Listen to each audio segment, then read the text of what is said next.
ಇದಕ್ಕೆ ಡಾಕ್ಟರ್ ತೋರಿಸು ಮಾತೆಲ್ಲ ಕೊಡ್ತಾರೆ. ಬಾರ್ಡ್ರಲ್ಲಿದೆ ಬಟ್ ಕಮ್ಮಿ ಇದೆ ಇದೆಲ್ಲ ಹೇಳಿ. ನಾನು ಹೇಳಕ್ಕೆ ಸಂಕೋಚಪಟ್ಟೆ. ಇದೆಲ್ಲ ಹೆಂಗಸ್ರಿದ್ದಾರೆ, ನಾ ಇನ್ಯಾಕೆ ಹೇಳೋದು, ತೀರಾ ಪರ್ಸನಲ್ ವಿಚಾರಗಳು. ಹೇಳಯ್ಯ, ನೀನು ಅಕ್ಕ ತಂಗಿರೇ ಕಣೆ, ಇವರೆಲ್ಲವ ಒಳ್ಳೆ ಹುಡ್ತಾರೆ, ನನ್ನ ಹೊರತೇನೆ ಉದ್ದಟತನದಲ್ಲಿ ಮಾತಾಡ್ತಾರೆ. ಏನ್ ಗುರುಗಳೇ, ನಾನು ಅವಾಗಿಂದ ನಿಮ್ಮನ್ನು ಕೇಳ್ತಾನೆ ಇದ್ದೀನಿ, ನನಗೆ ಒಂಚೂರು ಪರಿಹಾರ ಹೇಳಿ ಅಂತಂದ್ರೆ ನೀವು ಕೇಳ್ತಾನೆ ಇಲ್ಲ. ಹಾಕೊಟ್ಬಿಟ್ಟು ಅವನು ನಿನ್ನ ಮಗಳನ್ನ ಬಿಟ್ಟು ಯಾರನ್ನೂ ಮದುವೆನೇ ಆಗ್ಬಾರ್ದು ಅನ್ನೋ ರೀತಿ ಮಾಡಿಟ್ಕೊಂಡೆ. ಇವತ್ತು ಮಕ್ಕಳು ಗೌರವ ಕೊಡೋದು ಎಲ್ಲಿಂದ ಕೊಡ್ತಾರೆ? ನೀನ್ ಸಂಸ್ಕಾರ ಕೊಟ್ಟಿದ್ರೆ ತಾನೆ ಕೊಡೋಕ್ಕೆ.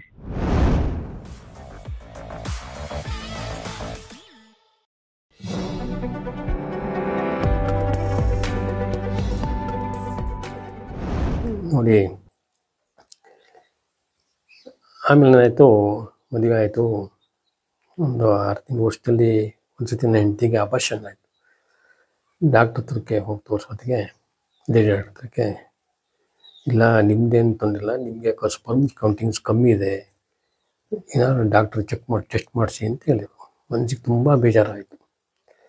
ಆಮೇಲೆ ನಮ್ಮ ಸ್ನೇಹಿತನೇ, ಕಳಸಾಪುರ ಓದೋದು ಬಾಲ್ಯ ಸ್ನೇಹಿತನೇ ಇದರಲ್ಲಿ ಫಾರ್ಮಸಿಸ್ಟ್ ಆಗಿದ್ದಾನೆ, ದೊಡ್ಡ ಆಸ್ಪತ್ರೆಯಲ್ಲಿ, ಅಲ್ಲಿಗೆ ಹೋಗಿ ನನ್ನ ಸ್ಪರ್ಮ್ಸ್ ಕೊಟ್ಟೆಲ್ಲ ಮಾಡಿದ್ರೆ ಎಲ್ಲ ಕೆಟಿ ಟೆಸ್ಟ್ ಮಾಡಿ ಕಮ್ಮಿ ಇದೆ, ಇದಕ್ಕೆ ಡಾಕ್ಟರ್ ತೋರಿಸು ಮಾತೆಲ್ಲ ಕೊಡ್ತಾರೆ, ಬಾರ್ಡ್ರಲ್ಲಿದೆ ಬಟ್ ಕಮ್ಮಿ ಇದೆ ಇದೆಲ್ಲ ಹೇಳಿ. ಮನಸ್ಸಿಗೆ ಬೇಜಾರಾಯಿತು.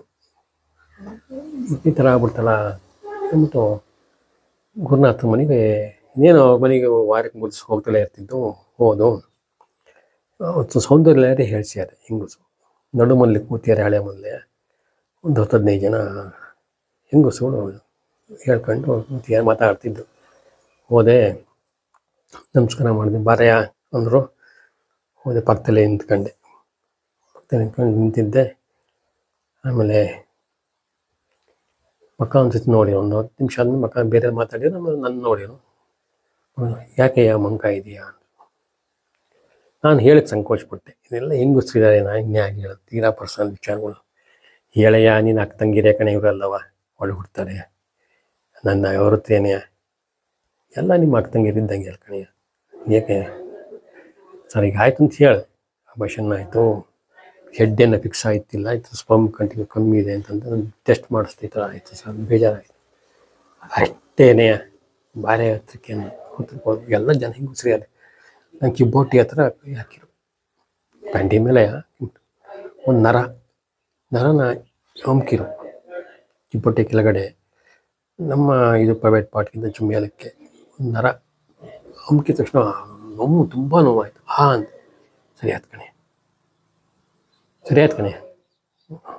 ಸರಿ ಅಂತಂದರು. ನಮಸ್ಕಾರ ಮಾಡಿದೆ. ಎಲ್ಲ ಹೆಂಗಸು ನಮಸ್ಕಾರ ಮಾಡಿಯಾ ಆಶೆ, ನಂಗಿಂತ ದೊಡ್ಡ ದಾರಿ ಇದೆಲ್ಲ ನಮಸ್ಕಾರ ಮಾಡಿದೆ.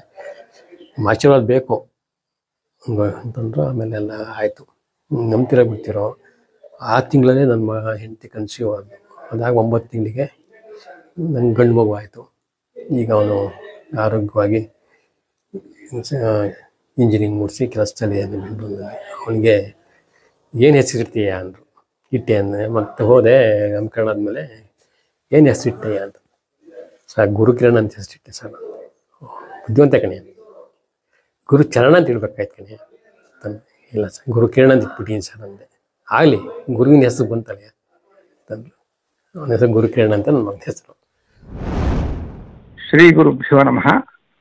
ಸ್ವಾತ್ಮಾರಾಮಂ ನಿಜಾನಂದಂ ಶೋಕಮೋಹ ವಿವರ್ಜಿತಂ ಸ್ಮರಾಮಿ ಮನಸಾ ನಿತ್ಯಂ ಶ್ರೀ ವೆಂಕಟಾಚಲದೇಶಿಕಂ. ಒಂದ್ಸತಿ ಹೀಗೆ ಗುರುನಾಥರು ಈಶ್ವರನ ದೇವಸ್ಥಾನದ ಎದುರುಗಡೆ ಇರುವಂಥ ಹಳ್ಳಿಕಟ್ಟೆ ಹತ್ರ ಕೂತಿದ್ರು. ನಾವು ಹೋದ್ವಿ, ನಮಸ್ಕಾರ ಮಾಡಿದ್ವಿ.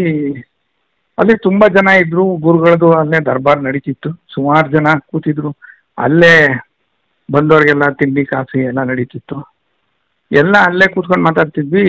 ಒಬ್ರು ಹೆಂಗಸು ಬಂದರು, ವಯಸ್ಸಾದವರು. ಒಂದು ಕೂತಿಯಾರೆ. ಬಂದವ್ರದ್ದೆಲ್ಲಾರ್ದು ಪರಿಹಾರ ಹೇಳ್ತಾನೆ ಇದ್ದಾರೆ ಗುರುನಾಥರು. ಮಾತ್ರ ಕಾನ್ಸಂಟ್ರೇಟ್ ಮಾಡ್ತಿಲ್ಲ. ಅವ್ರನ್ನ ನೋಡ್ತಾರೆ, ಬೇರೆಯವ್ರು ಹೇಳ್ತಾರೆ, ಅವ್ರನ್ನ ನೋಡ್ತಾರೆ, ಬೇರೆಯವ್ರು ಹೇಳ್ತಾರೆ. ಆ ಮನ್ಗೂ ಯಾಕೋ ಬೆಳಗ್ಗೆಯಿಂದನೇ ಕೇಳ್ತಾನೆ ಇದ್ದೀನಿ, ನಂದೊಂದು ಒಂಚೂರು ಕೇಳ್ಬೇಕು ಗುರುಗಳೇ ಅಂತೀನಿ. ಗುರುಗಳು ಇರಮ್ಮ ಅಂತಾರೆ. ಏನಾದರೂ ನನ್ನ ಕಡೆ ಕಾಳಜಿನೇ ಮಾಡ್ತಿಲ್ಲ ಅಂತ ಹೇಳಿ ಗುರುನಾಥರಿಗೆ ಸ್ವಲ್ಪ ಉದ್ದಟತನದಲ್ಲಿ ಮಾತಾಡ್ತಾರೆ. ಏನು ಗುರುಗಳೇ, ನಾನು ಅವಾಗಿಂದ ನಿಮ್ಮನ್ನು ಕೇಳ್ತಾನೆ ಇದ್ದೀನಿ, ನನಗೆ ಒಂಚೂರು ಪರಿಹಾರ ಹೇಳಿ ಅಂತಂದರೆ ನೀವು ಕೇಳ್ತಾನೆ ಇಲ್ಲ. ಬರೀ ಬಂದವರೆಲ್ಲ ಯಾಕೆ ಬಂದವರು ಈಗೀಗ ಬಂದವ್ರದ್ದು ಎಲ್ಲರದು ಹೇಳಿ ಕಳಿಸ್ತಿದ್ದೀರಿ, ನಂದನ್ನು ಹೇಳೋಕ್ಕಾಗಲ್ವಾ ಅಂತ ಕೇಳ್ತಾಳೆ ದುಷ್ಟತನದಲ್ಲಿ. ಆವಾಗ ಗುರುನಾಥ್ರಿಗೆ ಸ್ವಲ್ಪ ಕೋಪ ಬರುತ್ತೆ. ಇರಮ್ಮ ನಿನ್ನ ಜಾತಕ ಬಿಚ್ತೀನಿ, ಇರು ಅಂತ ಅಂತಾರೆ. ಏನೋ ನಿನ್ನನ್ನು ನಾನು ಕಾಳಜಿ ಮಾಡ್ತಿಲ್ಲ ಅಂತ ಹೇಳ್ತಿದ್ಯಾ, ನೀನು ಏನಕ್ಕೆ ಬಂದಿದ್ಯಾ ಕೇಳೋಕ್ಕೆ ಅಂತ ಗೊತ್ತು ಅಂತಂದ್ಬಿಟ್ರೆ, ಏನಕ್ಕೆ ಬಂದಿದ್ಯಾ ಹೇಳು ಹೋಗ್ಲಿ ನೋಡೋಣ ಅಂತಾರೆ. ನನ್ನ ಸೊಸೆ ತುಂಬ ಕಾಟ ಕೊಡ್ತಾಳೆ ಗುರುಗಳೇ, ದಿನ ಬೆಳಗಾದ್ರೆ ಮುಖ ತಿವ್ದು ಅನ್ನ ಹಾಕ್ತಾಳೆ, ತುಂಬ ಇದು ಮಾಡ್ತಾಳೆ, ನಂಗೆ ಹಿಂಸೆ ಕೊಡ್ತಾಳೆ, ನಂಗೆ ಅವಳ ಜೊತೆ ಜೀವನ ಮಾಡೋದೇ ಕಷ್ಟ ಆಗ್ಬಿಟ್ಟಿದೆ ಅಂತೆಲ್ಲ ಹೇಳಿ ಸೊಸೆ ಮೇಲೆ ತುಂಬ ಕಂಪ್ಲೇಂಟ್ ಹೇಳ್ತಾಳೆ. ಹೌದೇನಮ್ಮ ಇಷ್ಟೇನಾ, ಇನ್ನೇನು ಇಲ್ವಾ ಅಂತಾರೆ. ಅಷ್ಟೊತ್ತಿಗೆ ಅಷ್ಟೇ ಗುರುಗಳೇ, ಅವಳಿಂದ ನನಗೆ ಏನು ತೊಂದರೆ ಆಗದಿರಂಗೆ ಏನಾರೋ ಒಂದು ಪರಿಹಾರ ಮಾಡಿ ಗುರುಗಳೇ ಅಂತ ಅಂತಾರೆ.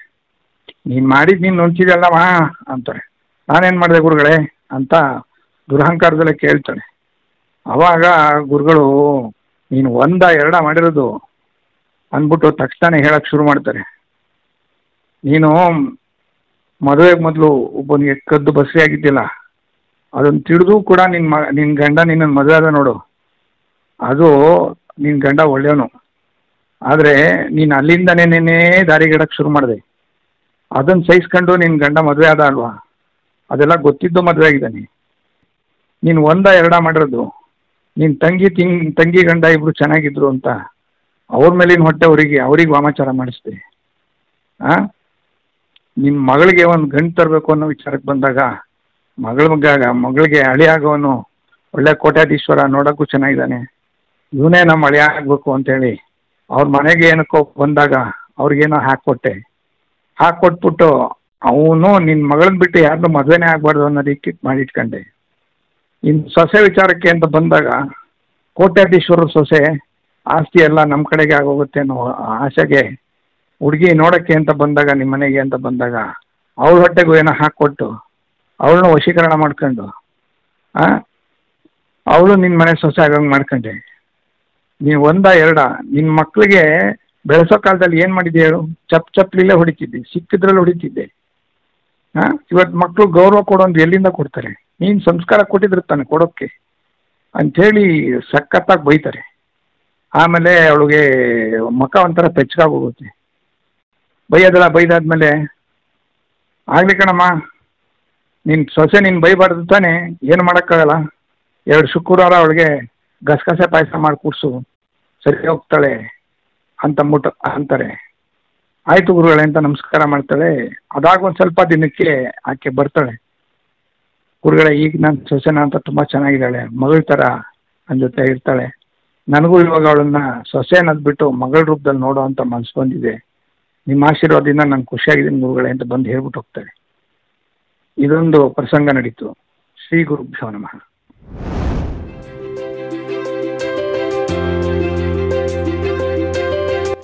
ದಯಮಾಡಿ ಲೈಕ್ ಮಾಡಿ, ಶೇರ್ ಮಾಡಿ, ಸಬ್ಸ್ಕ್ರೈಬ್ ಮಾಡಿ, ಮರೆಯದೆ ಬೆಲ್ ಬಟನ್ ಒತ್ತಿ. ಧನ್ಯವಾದಗಳು.